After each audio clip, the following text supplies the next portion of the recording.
Hello, friends. Welcome, welcome, welcome. This is what's today's? Oh, it's May. This is May's Instagram Live. My name is Dana Frederick. For anyone who doesn't know me, I am a steampunk and fantasy author. And like I said, welcome to my monthly Instagram Live. This is where I come and I talk about all things writing, steampunk, cooking, food, whatever people feel like. As people are filtering in, I usually just take this time to ramble. So that is what we're doing right now. Um, yeah. So I really pushed it today as far as what time we started. So yeah, just trying to run around, get things done. Have already gotten a lot accomplished today, which is very exciting. This morning I did my weekly write-in with some friends of mine, which is always really fun. We try to meet every Sunday and just get a little bit of writing done. It's a really good way to be accountable, and to just kind of kick your butt into gear if you need that. And of course, Zoom and Discord and all the other things make it really, really easy to do that, which is so nice. So did that today, finished editing yet another chapter of the book that I'm currently working on, the very, very silly science fiction book, which is great. And actually, talking about that, I am very, very excited because that book is going to be ready to go to Critique Partners by the end of this coming week. And man, am I excited and also a little bit terrified because, of course, like then showing this thing that you created to people and like knowing that it's not perfect, that it's going to have problems and that you're going to have feedback, some of which is probably not going to just like be glowing praise. It's always a little bit scary, but it's also very much part of the process. So I am excited about that. So that will be going to Critique Partners. And then I will be going taking a little bit of a break, which is going to be so exciting. And it'll be nice to work on something else for a little while. I'll be working on editing the next Broken Gears book while the silly sci-fi is with all my Critique Partners and whatnot. So yay, that's exciting. Let's see. I'm seeing what all is on my notes because as always I cannot function without my notes. I will forget things, I will get off track, so this keeps me in line. Let's see what else is going to be going on. So aside from the writing stuff, which is very exciting, if you guys saw last month's Instagram Live, or you saw the post that I made after the fact on my Instagram Live, I have an Etsy shop now, and that is available at etsy.com/shop/wordsbydana. And there I sell handmade candles, which are themed after my book characters. And as you can see, I think, yep, there we go. There it is in frame. This is lavender and vanilla. This is my Lenore Candle. Those are available in the shop. I just sent off a couple this past weekend, which I'm very excited for them to go to their new home. And I do blend all of those scents myself, which is very exciting. Oh, STW Rain has joined us. Welcome, STW Rain. Happy to see you. That's so great. And I'm so glad you made it. Yay! And welcome to all of you, like I said. So there are all kinds of steampunk goodies in the shop. I've also got dragon scale reticules or dice bags or whatever kind of bags that you want to use them for, which are really fun. I've also got, oh man, so many goodies in there. I've got autographed books, which is always fun. So if you guys want any of these books signed from me sent to your home without the hassle of having to go out and go to an event or anything, since I don't have any events coming up anytime soon, but I'll talk about that later. You can get those there at the shop as well. And of course, I'll include all these links in the show notes. And I didn't show you guys the candle color. So the Lenore Candle is kind of a lavender color as well. Oh my gosh, I love how it smells so much. So like I said, Etsy shop is open and going, and that's great. So let's talk about travel, since I've mentioned events, because those are kind of happening again, which is kind of crazy and exciting. So I am on for a couple of new events. Well, that one new event since I talked to you guys last time, and then a couple of others. So, the events that I am going to, assuming everything goes well and everything is still, vaccines are all going in an upward direction, everything. Get your shots, friends. Go get your shots. It's gonna make life better. So the weekend of August 13th through 15th, I will be in Gettysburg, Pennsylvania for the Key City Steampunk festival. So I'm really excited about that. I've not done that one before. Don't really know what to expect, but I think it looks like it's gonna be really good. That one's been recommended to me by a couple of people, so I'm excited about that. I will also, over Labor Day weekend, be in Hannibal, Missouri for the Big River Steampunk Festival, which is outdoors. Technically it's like 4 days long because it goes like Friday, Saturday, Sunday, and Monday. Friday and Monday are kind of half days, like the last half of Friday and like the first half of Monday. But yeah, that one's great. I've done that one a couple of times and I just love it so much. So, Big River Steampunk Festival, Labor Day weekend, Hannibal, Missouri. There are like something like 10 to 12,000 people there. And like I said, it's outdoors, so it's beautiful. I'm so excited. Let's see. Also, October 2nd, it's a one-day only event. I will be in New Orleans for the NOLA Bookstars event. And that is at, I should have written it down. It's at, I believe, a Marriott hotel, but you can Google NOLA Bookstars. Bookstars is one word, and you can find the information there. And I will have this information on my website soon. I mentioned last time that I haven't put up stuff yet on my website just because things are still a little up in the air. When they feel less up in the air and a little more concrete, I will have all of the information up on my website for events that I'm doing. Like I said, it just feels a little weird right now, just with how new everybody getting their vaccines and everything is. So we'll see. Like I said, go get your vaccine. Pop. And then the weekend of November 2nd, I will be in Middleton, Wisconsin for TeslaCon, which I've never done before. I'm really excited about it. I hear amazing things about that festival, so I'm really excited. So lots of travel coming up here in late summer and fall. I'm really excited, you guys. I really, really hope everything continues to be on the upswing and whatnot, because I miss events. I love, love, love going out there and meeting with you guys and just hanging out with cool other steampunk people. It's so great. So, I can't wait. But also it's been over a year since I've done an event, so I'm gonna have to brush up on all of the stuff that comes with events, because there's a lot of logistics, there's a lot of packing. So exciting. Let's see here. And then I apologize for any noises in the background. The Hubs is taking care of some errands and stuff today. And we're gonna be having really yummy dinner, which I'll talk about in a little bit when we talked about food and novelty. But he's going to go get stuff for that. Let's see. Oh, right. What am I drinking today? Which I know everyone... Actually, I don't know if anybody likes this, but I enjoy knowing different teas and stuff that people are drinking. So today we have a tea called Juliet. It's from Apothecary Tea's Star-Crossed Lovers Collection, which basically what they do is they have both tea and coffee beans in the blend, which is really interesting. So Juliet is a rooibos tea. If you don't know what that is, it's also sometimes referred to as red bush tea, but it's basically an herbal tea. There's no actual tea in here. And it's got caramel flavoring and roses. And it's really, really nice.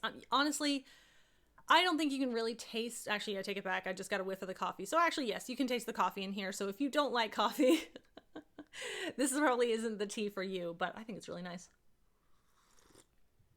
I like rooiboses and greens because I don't really have to sweeten them that much. I've got a lot of books here, so usually the tea would be right here next to me. When I clear the books away, I won't have to lean over as much. But yeah, like I said, this is by Apothecary Teas. This is not the tea, but this is their logo. So, and I love them. Honestly, they might be my number one favorite tea maker. This is their Atlantis green tea, which actually comes out a very bluish color, which is really fun. That's another very tasty one that I highly recommend. And they go to a lot of those steampunk events that I usually go to as well.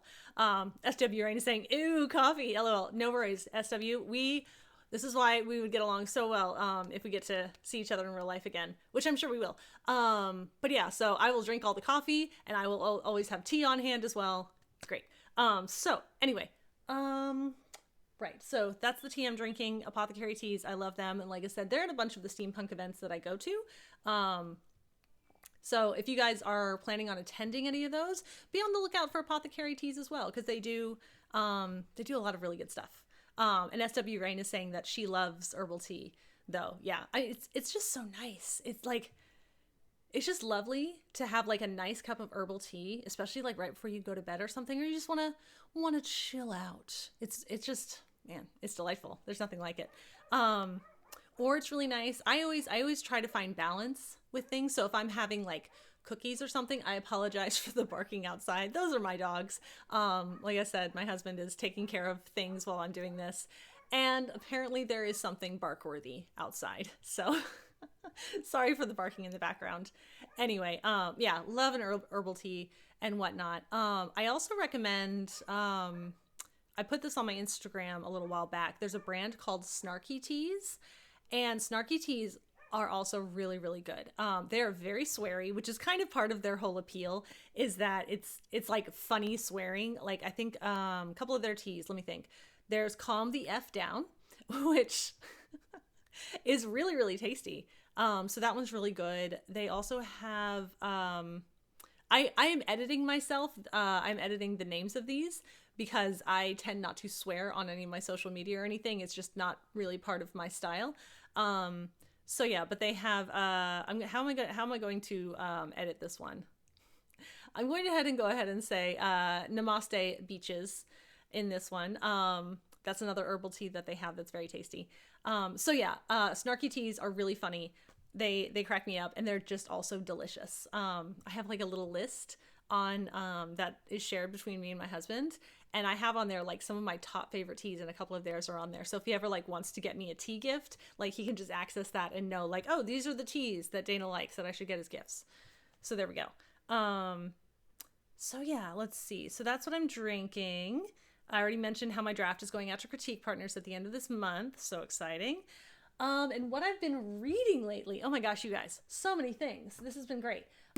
So I finished, The Waters of Salt and Sin here, by Alicia Clafique, who's another Nashville indie author. I really like her. She's super cool. I can actually take out the bookmark now. I'll toss that over there. I have 2 bookmarks in here, and I'm not sure why, actually. Oh well. Bookmarks everywhere. So yeah, so finish that. It was really good. This is a fun world. It's very like fantastical, but I would say it's not heavy fantasy. It's kind of what I call like middling fantasy, where like there are fantastical elements, but not everyone, like magic isn't that prolific and whatnot. But it is there in the world. So really, really good, a really good like fantasy adventure book. I highly recommend. Also, oh my gosh, this book was incredible. I loved it so much. So this was my very first Terry Pratchett book that I'd read. I read Good Omens, which obviously has him and Neil Gaiman wrote it together. So it's got a lot of Terry Pratchett's voice in there. But this was like the first pure Terry Pratchett book I read. And I loved it. Oh my gosh. Like just like from the very first page. Cause like I said, I'd never really read just his stuff. So I didn't really know like what to expect as far as like the voice and the style. Going back to tea really quick, SW Rain has said that she needs to check out Snarky Tea because it sounds right up her alley. Seriously do. It's great. And it's just delicious and fun. And yeah, I adore them. So anyway,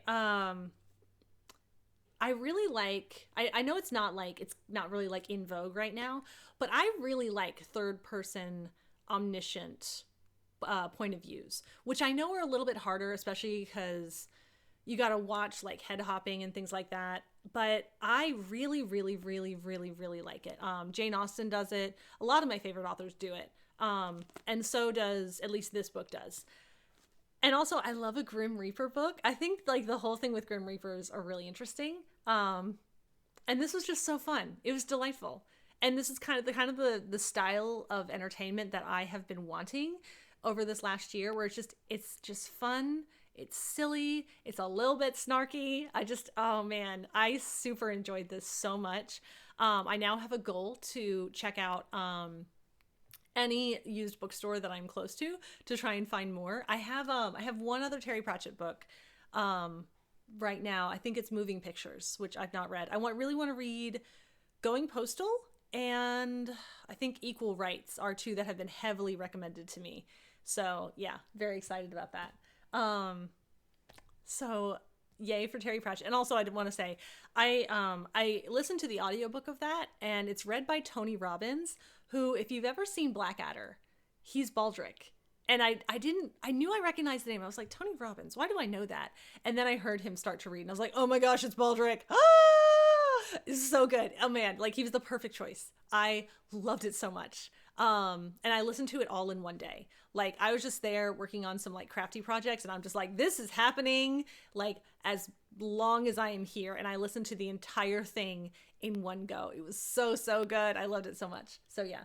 And then I'm currently reading this enormous tome. Like, look how big this is.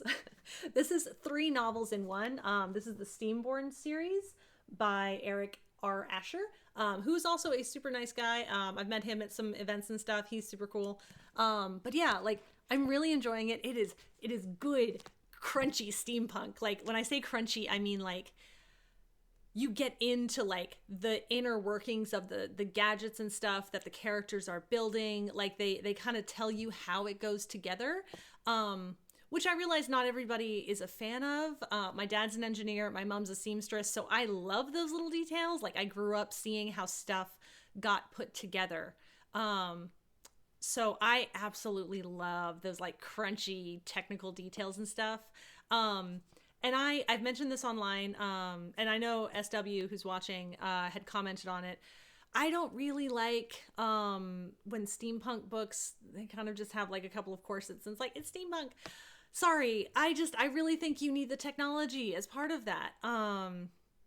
Yeah, I'm not trying to be judgy, but that's just part of the genre for me, and it's a little bit like if you had a romance novel that didn't have a romantic storyline in it, if you leave out that like technical side of things. So anyway, really loving this. There are giant bugs, which both enthuses me and also freaks me out because I do not do well with bugs. But yeah, giant bugs, some of which are like beasts of burden. Some are like wild animals that are a huge threat. Some are itty bitty, like little pet guys. So yeah, really, really enjoying this. I'm really, I highly recommend it as well. And like I said, like there's a lot of book here to enjoy. So you can really like dig your teeth into it. So yeah, so that's what I've been reading lately, which has been great. I absolutely love it. So yeah, now let's see. And then I always have some books kind of like on deck for what I'm going to read next. So I'm going to show you guys a couple of those. This Dragon Pearl was recommended to me by a friend. There is a non-binary character in this who goes by they, them. And I have a non-binary character in the book I'm currently working on. So this is also a little bit of research as to see like how other people handle they, them pronouns in books. So I'm excited about that. And it just looks really good. Like I love sci-fi, especially middle grade and YA sci-fi, which I don't think that there's a lot of. So I'm really excited about that. This was recommended to me on Instagram by Where the Reader Grows, Chandra. And it just looks like just my cup of tea. Like it's got like Victorian settings and it's a mystery. So, and look at that cover. I absolutely love that cover. It's gorgeous. So I'm excited about that. And like I said, I'm about to take a break, so there'll be lots of time for reading, which I'm very excited about. There's Fire Defend, which I know I showed off a couple months ago. I just haven't gotten around to reading it yet because books flit in and out of my life a lot, but it's still like in my on deck pile because I love Gail Carriger so much. I love her books. So that's always going to be good. And then within Within the Sanctuary of Wings by Marie Brennan, which is part of the A Natural History of Dragons series. I think it's actually, the series' actual name is something like what is it? The Lady Trent memoirs series or something like that. But that doesn't really speak to me as much. So I always call it the Natural History of Dragons series. And it's like Victorian-ish world, a lot like what I've done with my Broken Gears books. But there are dragons and it's amazing. So I love it. So yeah, I highly recommend this series as well. I think this is like book 4 or 5 in the series, and I haven't gotten tired of it at all. I love it. So yeah, so that's what's coming up as far as reading. Let's see here. And then let's see. So next I'm gonna just talk about some like food novelty things that I found. For instance, so I have found my one true guacamole. You guys, nobody makes guacamole the same way. No two makers do. And that is great, but also kind of frustrating when you're trying to find the guacamole that speaks to your soul. And I take guacamole very seriously because it is delicious. But everyone needs to find the guacamole that is right for them. So, no surprise. I found it at Trader Joe's. I work at Trader Joe's. I love Trader Joe's. And that is the Avocado's #1 guacamole. It's very garlicky. I love it. And I did not realize this. My husband told me about this, which I love. So apparently there's a mathematical theorem called Avogadro's number, which I don't really understand. I don't know what it means. I don't know anything about it other than the name of it. But I just love a punny name. So I love that it's Avocado's #1. And it's like got a picture, I guess, of Avogadro or whatever his name is on the packaging. I think it's hilarious and I love it. So yeah, so that is my #1 guacamole. And I highly recommend that if you do not have a guacamole that you love, you search the world until you find it, because guacamole is delicious and important and it's just so good. So anyway, that was me being silly. And then what else do I have? Oh, right. So since I am now vaccinated and I have surpassed the waiting period for my vaccination, I started like going out and seeing people, and I'm so happy. And honestly, like there's this deep sense of relief because all through this time, like I've been so careful, and just like that constant, just anxiety happening in the background at all times. So it's just really nice to like be able to like, okay, like I've done the things, like I checked off these boxes for safety, so that I can keep other people safe and I can keep myself safe, my friends safe, my family safe, all that kind of stuff. So there's this lovely sense of relief now. And I feel really happy about it. And so we've gone out yard sailing, which for me, that is a novelty because as an adult, I've never really gone yard sailing very much. At least I don't think I have. I don't really remember it. So I'm not sure I've even ever done it as an adult. But anyway, so this was all very new for me and I was kind of like not sure what to expect. Like, what do you find at yard sales? Like, how do you do the yard sales? Is there like is there like a strategy? I don't know. So anyway, but my friends have walked me through the ways of yard sailing and I found some really good, interesting things. And it really is just like random stuff. So one thing I found when I went out yesterday with my friends was this great book. Anybody who knows me knows I love hot drinks, but also boozy hot drinks. So I'm really excited about this. It's got all kinds of like delicious cocktails. They're not all hot, but a lot of them are, which I appreciate. You can kind of see some of the examples here on the back. So I'm just, oh man, I love it. Like a delicious boozy drink, in the evening or like during like a late afternoon hangout with people. So I'm really excited. So that was one of the many things I found while yard sailing. And it was delightful. And it was so good just to go hang out with friends. Oh my goodness. I love it so much. Yeah. So, and SW Rain mentioned that, great find. I can't tell you how many interesting, cool things I found. I found some like slouchy, like sweatshirt things that I love to wear, on just like a, kind of a lazy day, and you don't really you should get dressed, but you don't really feel like getting dressed. So yeah, so I love that. So yeah, so that's been really great. And we just, oh man, I miss my friends so much. So nice to go back out. But moving on, I also am going to do our May book recommendation So, and my May book recommendation is well, I guess it's more than one book, but it's the Fruit Baskets manga, Fruits Basket. I love this series. I first was introduced to the series in college years ago, and what is it? It was when I was studying at the University of East Anglia in England. I can't remember how, but like one of us on our floor got into it or found it or knew it or something, and then got the rest of us into it. And it's just sweet and pure and lovely. I love it so much. And there's an anime that is available on Hulu of the series. And I have been binging the crap out of that. I think I watched about 8 hours straight of the anime yesterday. So I highly recommend this. It's just adorable. It's so sweet. Like, it is like Great British Bake Off level of pure and sweet. So I highly recommend that. And it's also a really good, like, if you don't really read anime or read mangas or like watch anime, I would say it's really good because I'm not a huge anime person. Like I barely dabble. Like, I might come across something I like once in a very great while. So this is a really good way to like kind of get into it because it's just simple. It's just lovely and delightful. So if you kind of are curious about anime or manga and want to get into it, this is a really, really good series to do that with. So, I think that is all of the news and the updates and stuff. So time to get to the questions. So as always, you can always just drop questions that you might have or anything you think of in the chat. There's also a Q&A section. You can put them in there. Either way, I'm not going to be picky about it. Whatever works best for you. So I've got some really, really great questions this month. I always have great questions because you guys are amazing. But yeah, so really good questions this month. So I'm going to start with SW Rain.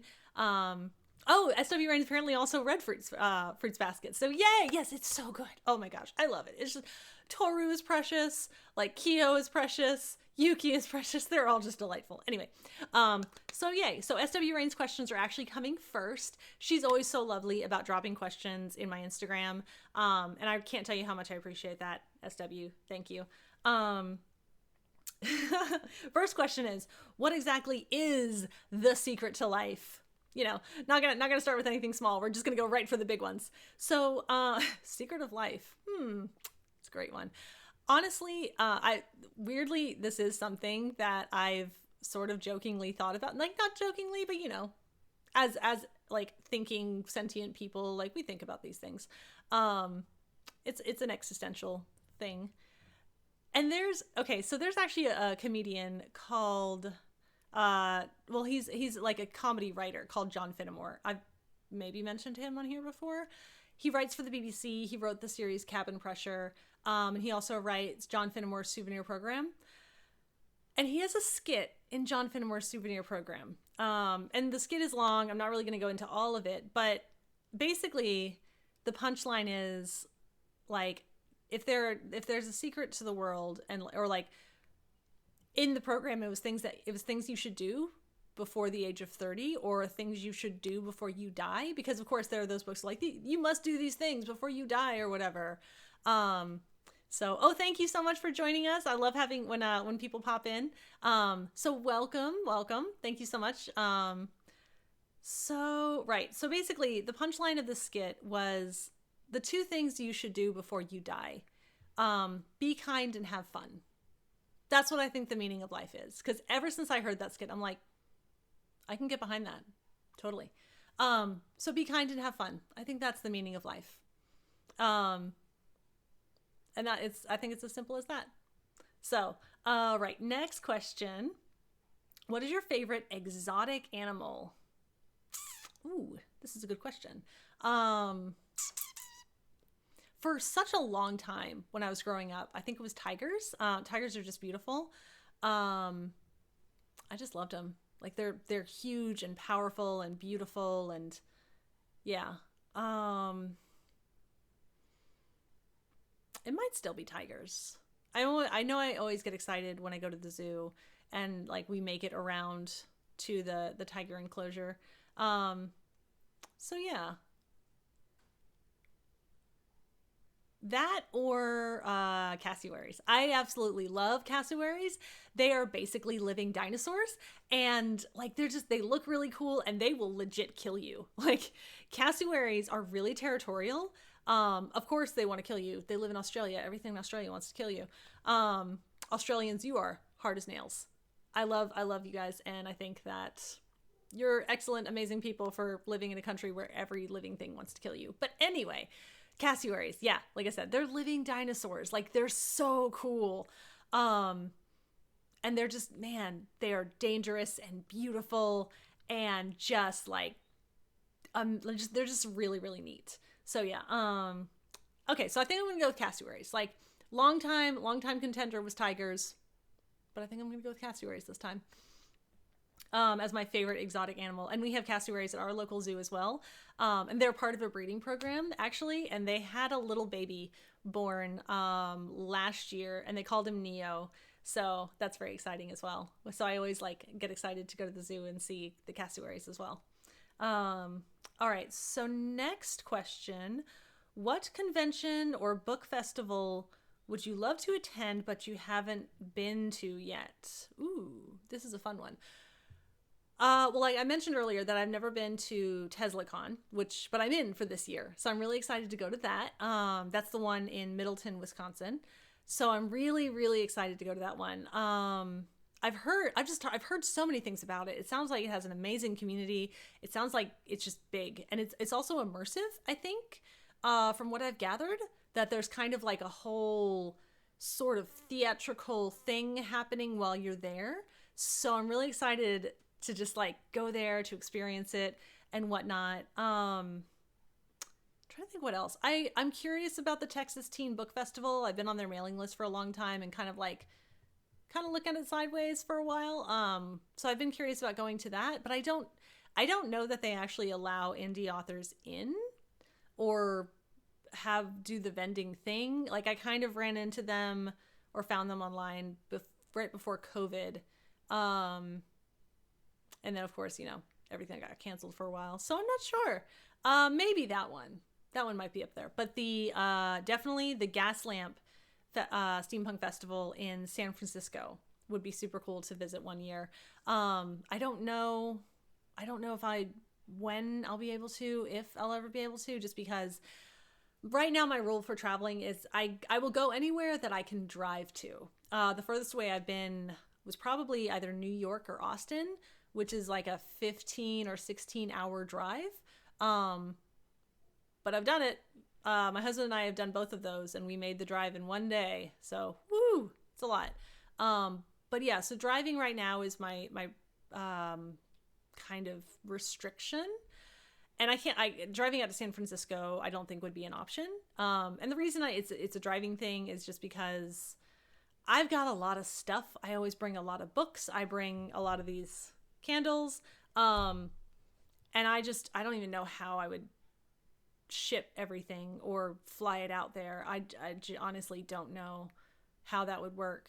It would be very expensive, plus the cost of the flight. So yeah, would love to go out to the Gas Lamp Festival though in San Francisco.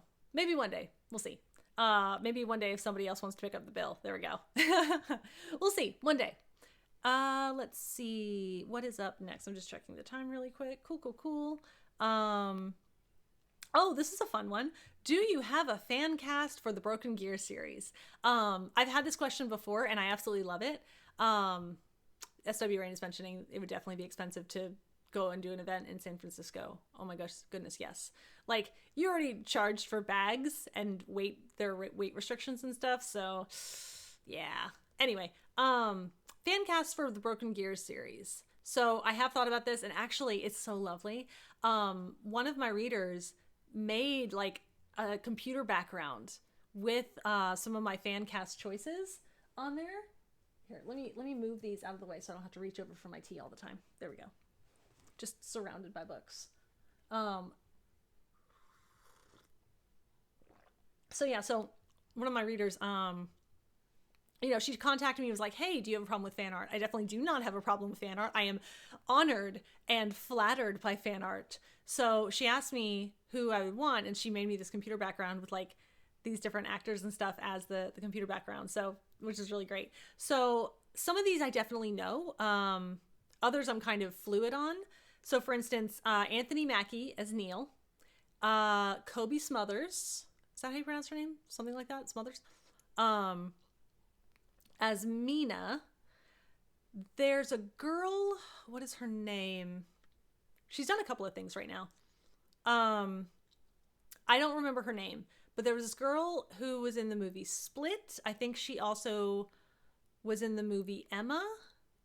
And she might also be the same girl who did the Queen's Gambit. But I think she would be great as Lenore. So I really, really like her. I think maybe one of the Olsens. I know that there's like the Olsens are a whole family of actors. And I'm trying to remember which one played what's her name? Scarlet Witch. In the Marvel series. So I think she might make a good Camilla if she was blonde. Let me think. Who else? I'm trying to think. Honestly, I have thought really hard about who would be Rook, because Rook is such a good personality and he's so fun to write. But honestly, I don't know. Like, if you guys have ideas for who would make a good Rook, let me know. Elizabeth Olsen is apparently the name of the Olsen I was trying to think of. Yeah, so I think she might make a good Camilla if she was blonde. But yeah, if you guys have suggestions for who would make a good Rook, I am totally open. I would love to hear these, because that's honestly, it's been really hard for me. I can't think of somebody who I think would do a good job. So yeah, let me know. Let me think. I'm trying to think of anybody else. JJS Wrights is the name of the person who did the fan art for me, and she had Rachel McAdams as Felicia, which I thought was a really cool choice. I could definitely see that. Felicia's a little bit more curvy than Rachel McAdams is, so there would be that. But let me think. Who else did she have? Anybody I remember. I'm really not good with a lot of names of actors and actresses and stuff. And then if you guys watch Downton Abbey, the name of the cook, was it Miss Pot or something like that? She would make a really great Esther. I love that. I'm trying to think of anybody else that like I feel good about.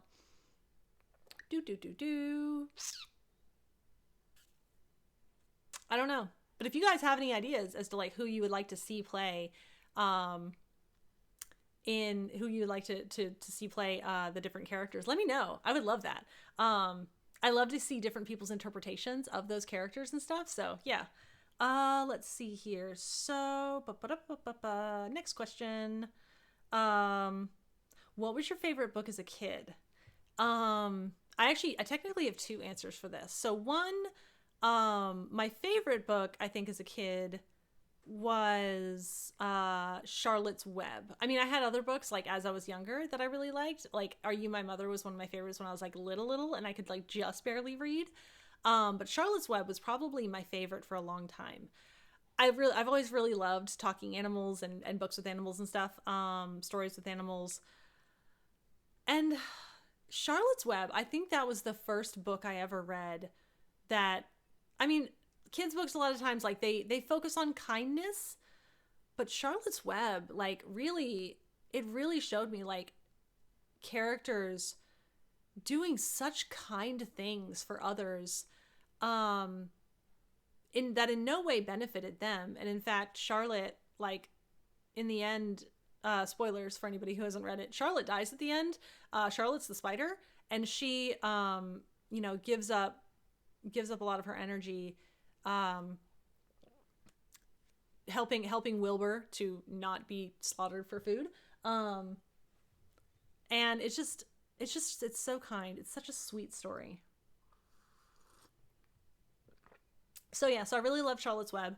My other answer for this, I'm going to say, I think the most transformative book of my childhood. It wasn't my favorite, but now it is. The most transformative book of my childhood was The Giver by Lois Lowry. Oh man, that book. It still gets me. The Giver is incredible. And if you've not read it, I highly recommend that you do. So The Giver focuses a lot on the importance of choice and on how not realizing that importance can affect us. So basically there's so much in that book that's just incredible.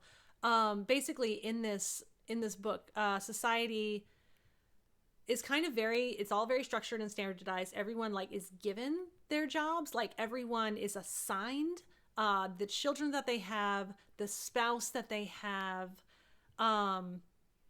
everything in the society is basically controlled. And it all seems great because, you know, everyone is assessed to find the spouse that works best for them, to find the children that best work for them. But man, like, you also see just the undercurrent of how truly messed up this society is. And there are questions like that, that the Giver character in the book asks of like, imagine if people chose their own spouses. And it's just like, yeah, imagine like if they could do that themselves, and like all of the stuff that comes from it. Like, yes, it can go very, very poorly, but it can also go really great.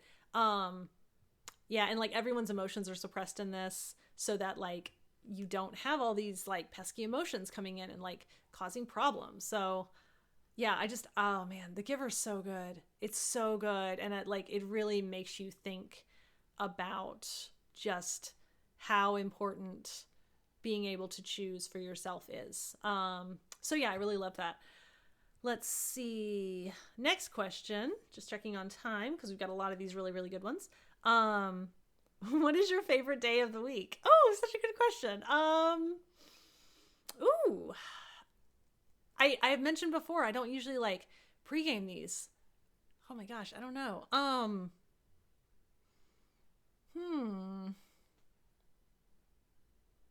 I don't think it's Wednesdays. And I think it probably changes over time depending on like how my schedule changes. I actually don't think it's Saturday or Sundays either, though I do love hanging out with you guys every month. Oh, welcome. Nickery has joined us. So good to see you, Nickery. Hello. Favorite day of the week. It might be... Oh, thank you very much, Nickery. I was worried that it like blended in too much. Nickery has said that she loves the feathers in my hair. I worried it blended in a little bit too much, but you can't see it. I'm wearing like a blue skirt as well with this. At least maybe you can actually. I think you can see my lap a little bit. So yeah, thank you very much. Yeah, I love the peacock colors.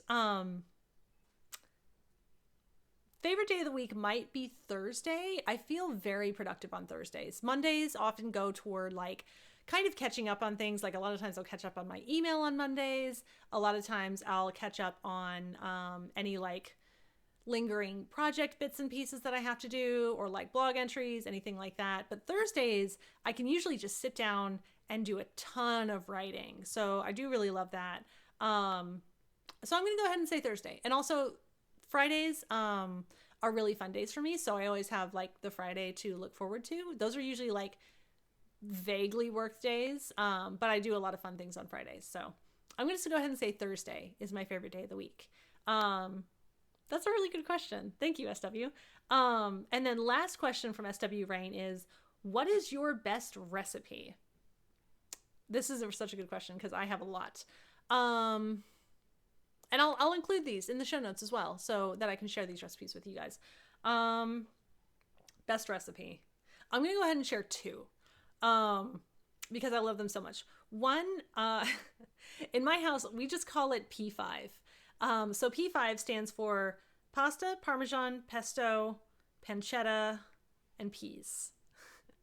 And that is literally the entire recipe, or not recipe, but ingredient list. So I made this up one time because I just wanted something that was really easy to throw together, that had a lot of really good flavor, that had protein, just all the things in one dish. And I absolutely love a one pot meal. You guys, I love to cook, but I am lazy. So I love one pot meals so much.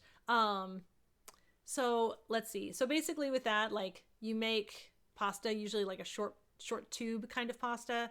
So you make a pasta, you throw in your frozen peas, you cook up some pancetta. Usually I do bacon because bacon is what I usually have in the fridge. But we'll call it pancetta to be fancy. So you cook up your pancetta, and then you put in some pesto as your sauce, and then of course top it with Parmesan. You mix all that together, and it's delicious. Nick Ray said one pot meals are the best. Yes, they are. Gosh, I just love it so much. So let's see. So I'm going to say that's one of my two best recipes. I made that one up myself. So the other one is going to be one that I have tweaked, one that I have converted for myself. So I have a recipe, I think it's from Epicurious, called, it's just for classic pozole.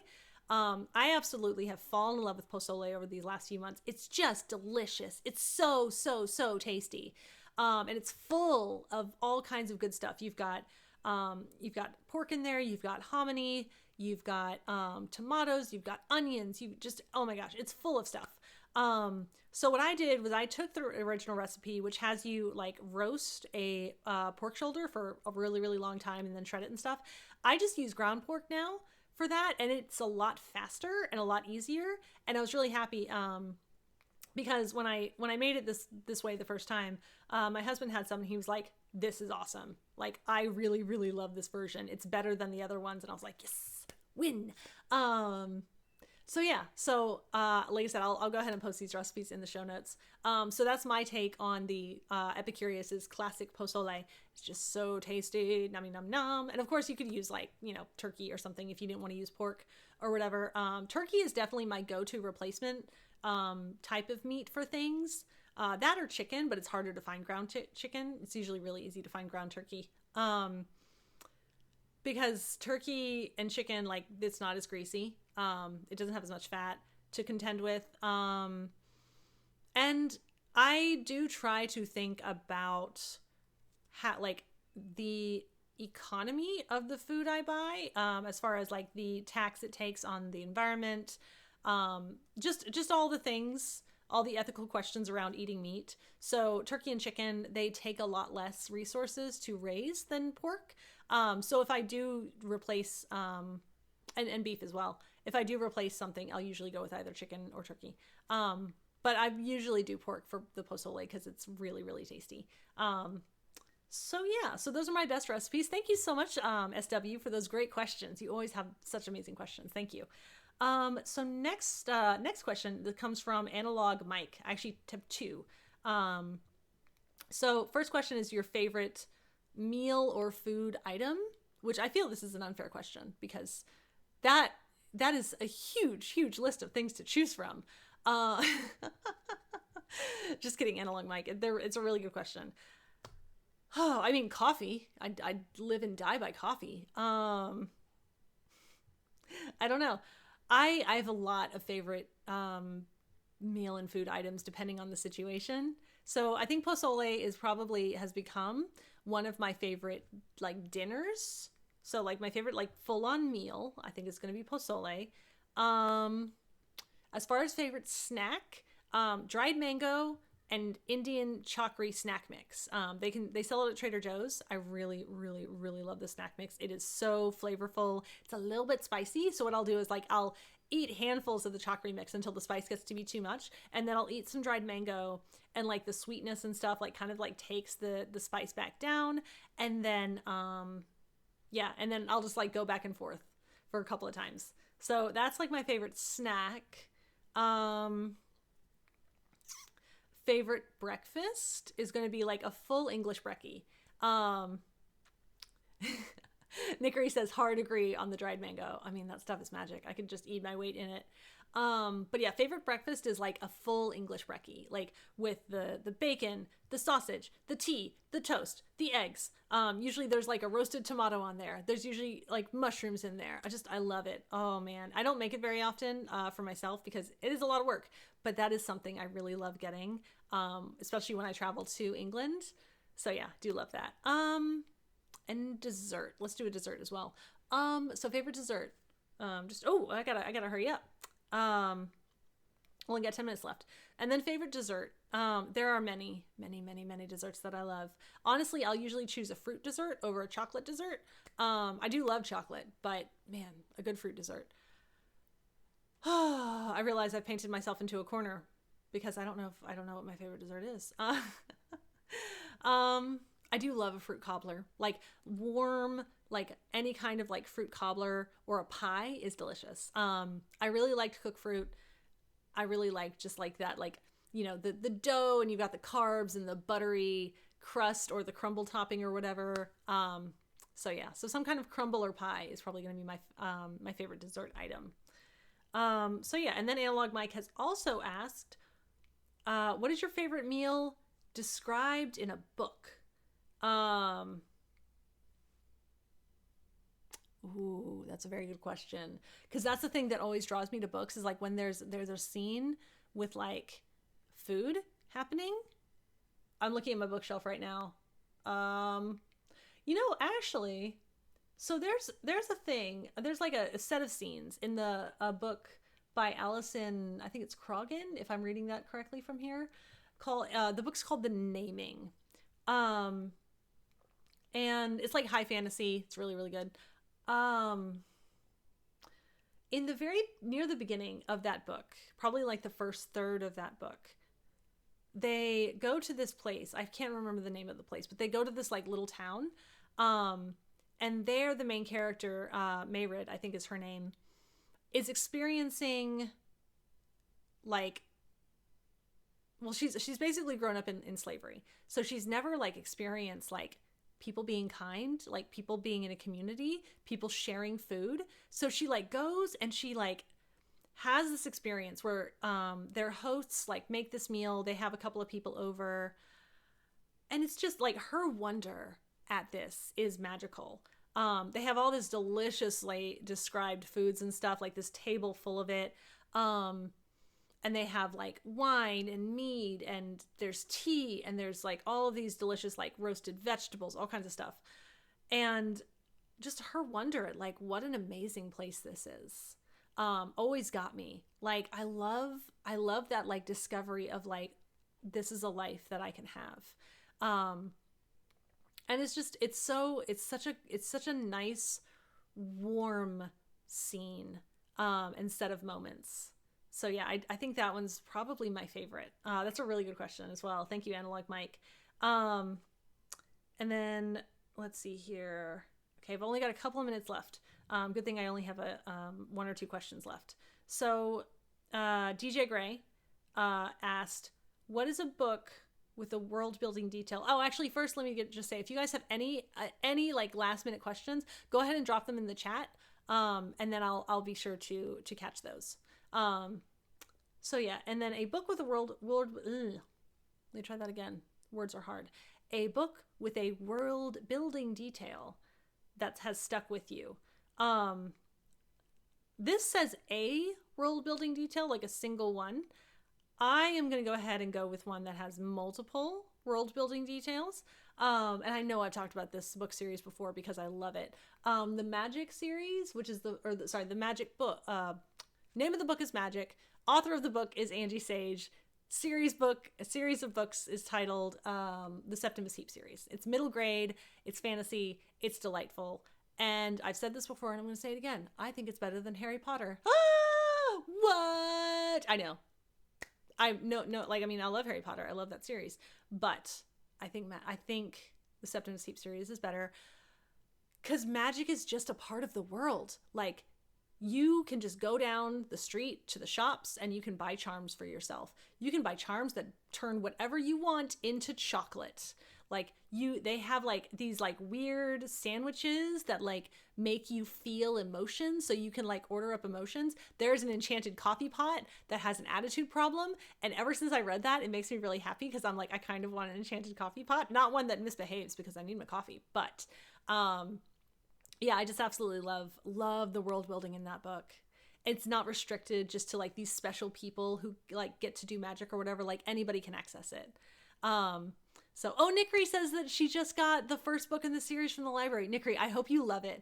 I adore this series so much. Like I think I first read it years ago and it's still one of my top favorites. So I hope you really love it. Just checking on the time. There we go. Okay. Next question is a book that came to you at the wrong time. At the wrong time. You know what? I'm going to go ahead and say Madame Bovary by Flaubert. I don't remember Flaubert's first name. And maybe this is a book I never would have liked. I don't know. But I think I would have, I don't know. I think if I were younger, and I don't know if I want to say like less jaded or more jaded. I'm not sure. I was a very jaded teen. So I think I would have liked it as a teen. Madame Bovary is very much French existentialism, which is really not my favorite thing, if I'm honest. There are things in that book that I'm just like, girl, like you know this is wrong and blah. Anyway, so I don't think, I know some people love Madame Bovary. I am not that person, but I think if I had read it as a teenager, I would have appreciated it more. Now as an adult, I'm kind of like, no, I can't get on board with you, chickadee. Like you make me a little bit crazy. So yeah. And then a snuffed candle of a book is the very last one that we will answer before we go. So what do I think was a snuffed candle of a book? I think for that, I'm going to go ahead and say Pegasus by Robin McKinley. I adore Robin McKinley's writing. Her way of writing is just beautiful. Honestly, it is luxurious, I would say. But so I understand Robin McKinley was going through some really hard life stuff when she was writing that book. And so it ends really abruptly. It ends without feeling like stuff really got resolved. And I know that there is I think she was working on a sequel, and I'm not sure the sequel ever came out because again, she was going through some really rough life stuff. But yeah, I feel really bad that she was going through that stuff at the time because I know that she kind of finished it in a rush. And so I feel like it doesn't reach the potential it could have done. So yeah, and it makes me sad, but there's not really anything to be done about it because the book is out in the world now and it is what it is. But I really love it. I love the concept of it. So Pegasus by Robin McKinley. It's good. I was sad about the ending. So anyway, you all, thank you so much for joining us today. It is about that time for me to wrap up. So thank you again. I hope you guys have a wonderful day and a wonderful rest of your week, wonderful rest of your month. Until next time. Like I said, my name is Dana Frederick and I appreciate you joining me. Take care. Bye. And